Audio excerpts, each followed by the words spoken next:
ఏరా ఎక్కడికి వెళ్ళొస్తున్నావు? పక్కూర్లో ఎడ్ల పందాలు జరుగుతున్నాయి. అవి చూడటానికి వెళ్ళొస్తున్నానక్క. ఏమైందక్కా? మీ బావ 2 రోజుల నుంచి పొలంలోనే ఉండిపోయాడు.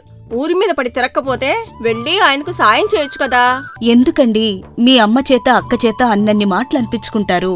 వాళ్లకు నా మీద ప్రేమ కొద్దీ అలా అంటారంతే, కోపంతో కాదు. మీ అమ్మ మాటేమో గాని మీ అక్కా బాబా ప్రవర్తనలోనే ఏదో తేడాగా ఉందండి. ఏమైందిప్పుడు? పక్కూళ్ళో ఎడ్లబండి పోటీలు జరుగుతున్నాయి, వెళ్లమన్నది మీ బావగారే కదా. వెళ్లమన్నది వాళ్లే, వెళ్లినందుకు తిడుతున్నది వాళ్లే. ఏంటే నీ నస? నన్ను తిన్నయ్యవా ఇంకా?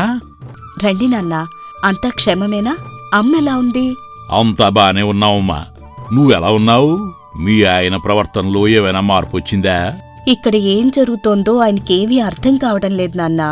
నేనేదోలా కష్టపడి ఒప్పించి పొలానికి పంపిస్తుంటే వాళ్ళ బావ ఇతనికి వ్యవసాయం గురించి తెలిసిపోతుందని ఏదో ప్రేమన్న వాళ్ళ నీకెందుకింత కష్టమని అక్కడ్నుంచి పంపేస్తున్నారు. పోనీ ఇంటి విషయాలైనా చూసుకుంటారులే అంటే నేనున్నాగా నీకెందుకు అంటుంది వాళ్ళక్క. ఇదంతా వాళ్ళు ప్రేమతో చేస్తున్నారని నాకు అనిపించటం లేదు నాన్నా. చివరికి ఏ పని చేయనీయకుండా సోమరించేస్తున్నారు. మీ అత్తగారు ఏమీ అనట్లేదమ్మా? తల్లికిద్దరూ సమానమే కదా, ఆమెకివేవీ పట్టవు. నేను చెప్పినా ఆమెకు అర్థం కావటం లేదు.